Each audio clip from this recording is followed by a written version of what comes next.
He hasn't touched me in over a year, and every time I try to talk about it, he says I'm adding pressure to someone who's already exhausted. That's the part one can't get past. Not the lack of sex. The way it gets turned back on me.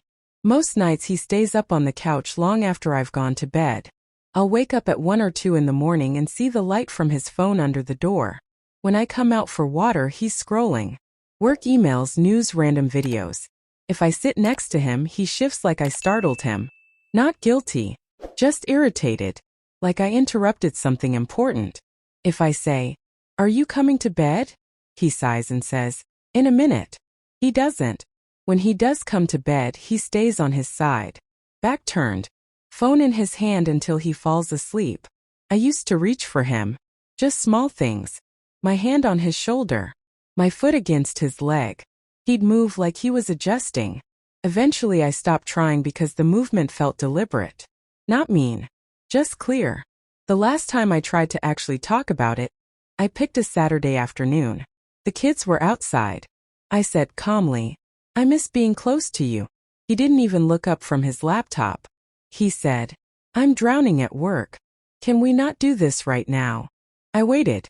I let it go for 2 weeks. Then I tried again. Different approach. I said, "I'm not attacking you.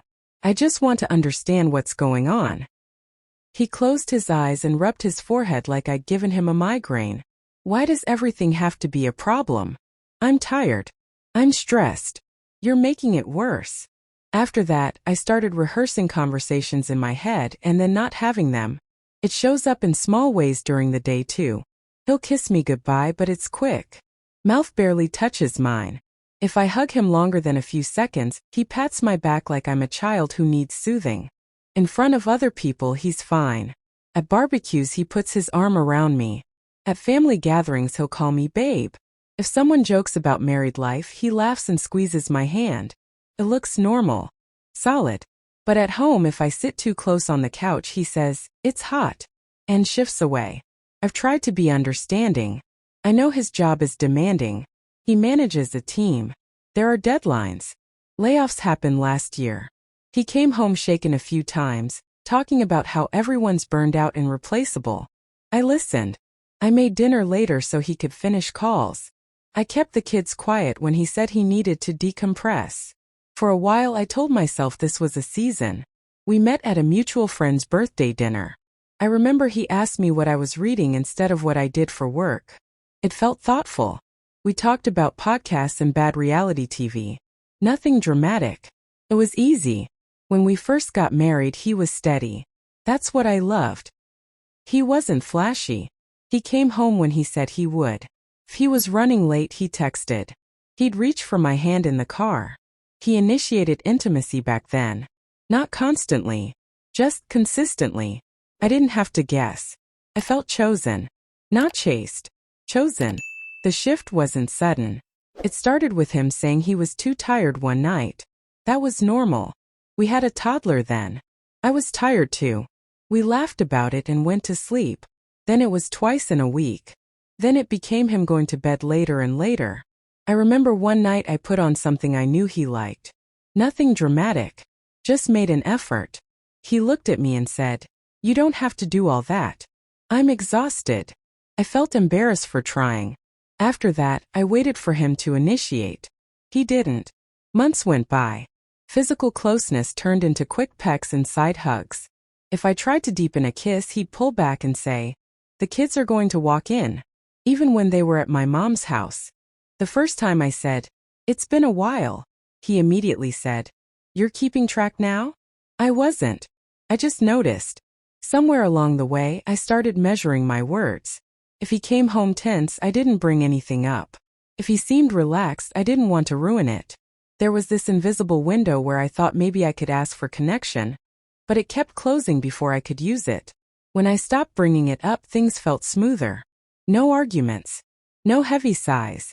He was kinder when I didn't mention it. He'd thank me for dinner.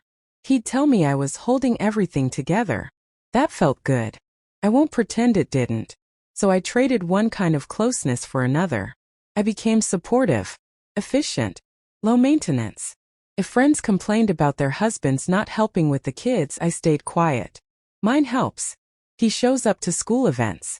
He fixes things around the house. He pays the bills on time. On paper, he's solid. I've defended him more than once. When my sister asked, "Are you guys okay? You seem distant," I said, "He's just under a lot of pressure at work." I said it automatically, like I'd memorized it. The thing is, the stress explanation never expires. There's always a new project, a new restructuring, a new reason he's maxed out. Even vacations don't change it. Last summer we went to the beach with the kids. I thought maybe being away from the office would reset us. The first night, he brought his laptop just in case. He stayed up after everyone went to bed scrolling again. I lay next to him and listened to the sound of his thumb moving on the screen. I don't think he's having an affair. I've checked in subtle ways.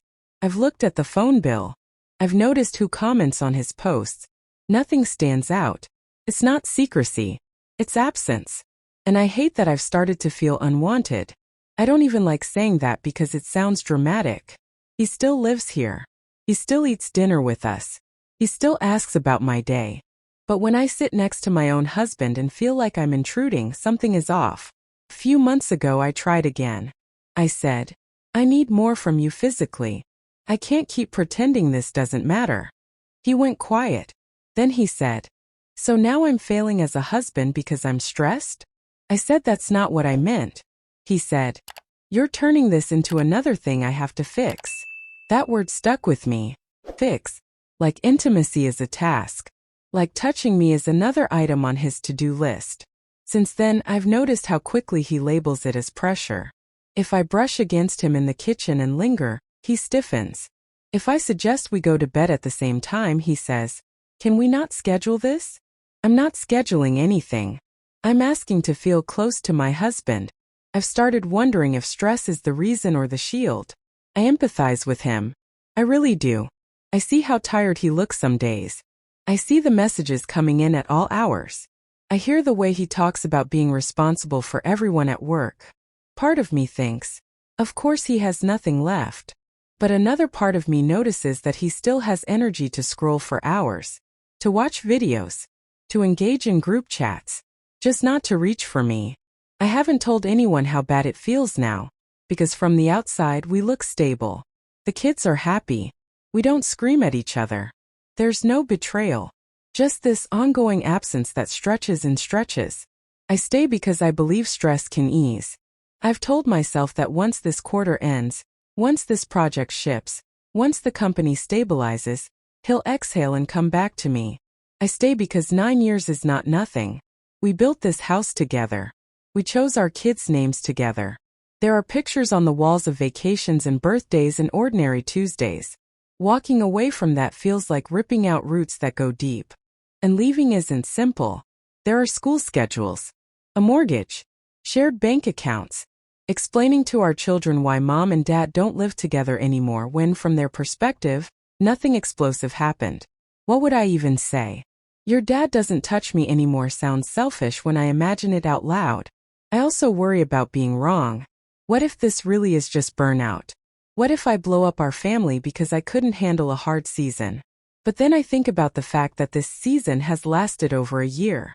And every time I bring it up, the answer is the same. Work is hard. I'm tired. You're adding pressure. There wasn't one big turning point. No discovery. No dramatic fight. It was more like counting. Counting how many times I reached and got a shrug. Counting how many nights he chose the couch. Counting how many conversations ended with me apologizing for asking. Last week, I walked past the living room at midnight and saw him laughing at something on his phone. Not a polite smile. A real laugh. I stood there for a second watching him from the hallway. I realized I hadn't heard that laugh directed at me in a long time. I went back to bed and didn't say anything. Now I find myself lying awake next to him, aware of the space between our bodies. Not dramatic space. Just inches. But it feels deliberate. I'm not packing bags. I'm not calling a lawyer. I'm still making dinner and folding laundry and asking about his meetings. But I'm also not pretending it doesn't hurt anymore. I don't know if he's too exhausted to reach for me, Or if avoiding me has just become easier than trying. And I don't know which one is worse. Is this really just stress? Or is it something he doesn't want to name?